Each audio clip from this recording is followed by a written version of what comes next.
Um, Great. So let's move on. So, one thing, Jack, that I have been at one point on an island with, and then thankfully the big guns in you came onto my island and started, adding some validity to what I was saying. But people were just trashing the secondary, saying that there's no depth, they're the weakest link. Like, we need to go out and make some drastic moves.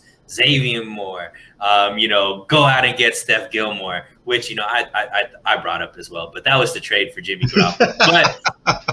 But that was before the draft as well. So and I've been super high on Ambry Thomas. Lenore, I didn't know as much about, but he obviously had a huge game this preseason.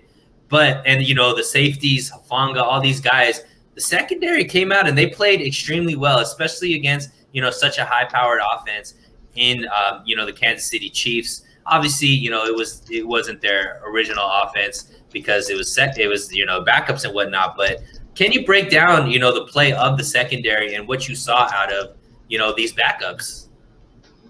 Yeah, I thought the secondary played really well. You go across the board, these guys they did a really good job. Ambry Thomas and Diamado Lenore are two guys who I've been trying to tell everybody for the last week and a half that these guys have been coming on at camp.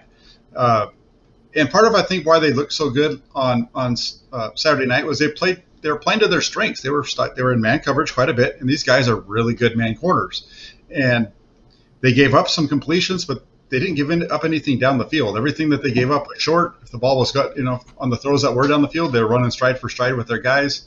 So I'm one of those guys that was kind of with the group too early on as far as being concerned with the depth in the secondary. That's something that I even wrote about at one point during the off season, because it is a little concerning when you have secondary guys that haven't played in the secondary before, when you have the health issues of what the 49ers do have with their starting group, right? But these guys have come on, and the more and more I've watched them at training camp, and what I watched of them even before training camp, that's kind of when you remember I got on your side, as you say. And so what we saw was really what they've been doing in one-on-one man coverage drills at camp. They can dominate in that, not dominate, but they can more than hold their own in that area of the game. So I thought they held up well. I thought that Diamado Lenore did really well. They threw at him a couple of times. The interception, I understand that the ball bounced off the guy's hands, but if he's not plastered to his guy, that's not an interception either. So he was in the right spot at the right time. Took advantage of a bad throw and a drop and picked that ball off. So that's a good play on his part. You also got to talk about Talanoa Hufanga. I think he played really well too, and I know one of our other topics later is gonna I'll speak with him a little bit more, but he played really well. He's another guy that's come on. These rookies in the secondary have taken some time to develop, but they've really come on. There was a point, I think it was last week, when Lenore and Thomas both came to the media tent to talk to the media after practice, and they were asked about, kind of what their time has looked like with the 49ers, and they were both very honest about how that, I think it was Lenore who said, I was lost. I didn't know what the heck was going on, showed up for the good thing that I had Ambry here. At least we were lost together, and then one of the second, somebody told Jimmy Ward to kind of help him out and show him what to do, and they got some guidance from him, and it's been a process for these guys. And I think that's the case for all these rookies, that you step into it and you struggle a little bit. You're trying to figure out, you don't even know where you're supposed to go for lunch, let alone who you're supposed to, the coverage that you're supposed to be doing or whatever, right. And I'll just tell you, could I just give you a quick, real funny story though? Because I feel like I've been the rookie like the last 3 weeks, going to camp and going to the game on Saturday night, as the new guy in the media group, And I'm sitting there listening to Diamado Lenore talk, and I just felt like stepping up and walking over there and giving a big old high five afterwards and telling him that I feel him. That's how I've been. That's the way that I felt, for the last 3 weeks. Especially, going into, I don't even know how they, Saturday. I can't even imagine Saturday night when he knows that he's going to be starting in his first ever game in the NFL. Because heck, I was nervous driving up there, and I was just going to be sitting in the press box, Right. Yeah, and I mean, I think people are starting to see, what I had seen originally. And I got to give a lot of credit to Eric Crocker, because he did some really great breakdowns on Ambry and Lenore, which really made me realize that, look, these guys were steals in the draft for us to find them where we found them, right? And I think a lot of that had to do with the COVID season. A lot of that had to do with the depth at the cornerback position this draft. And, a guy like Ambry Thomas falling, Lenore falling, just because of, not being able to play as often, or missing a whole season in Ambry Thomas's position. But the thing that I really like him is the same reason why I think, Eman Mosley, solidified himself in the league. And that's just this internal confidence that they exude.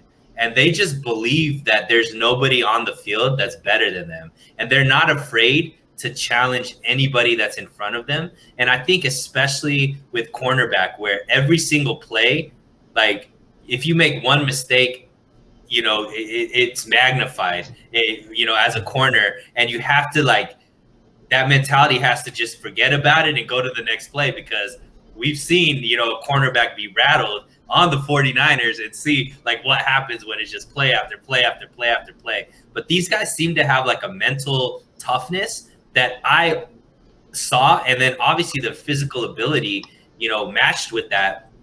I knew that they were going to be great additions to the 49ers, and that where everybody thought, oh man, we're razor thin at corner, I was like, nah, man, we got some gems there that just because they have the R next to them, you think that they're weak, but it's not true. And can you speak, I mean, you've seen them in interviews. Can you speak to that confidence that they exude as far as just who they are as people? Yeah, that's a funny one, because I don't want to really put words. That's there's definitely a confidence I think that they exude on the field, but when at least with Diamador Lenore, you can tell that he's nervous when he steps to the mic, which is fine. I mean, it's not. I don't think it's a situation that he's been put in a whole lot over the course of his career, at Oregon even. So, but in order to when they step out on that field, they're ready to go, and they get up and they'll get up, and it doesn't matter if they're going up against Deebo Samuel or Brandon Ayuk or River Craycraft. They get up in their face and they get after it. So when they're on the field, they're in their face, they're making plays, and they're, especially in the, like I said, man coverage, these guys can be really, really good. And I think you're going to see that a lot from the 49ers anyway, which is I think why they took them.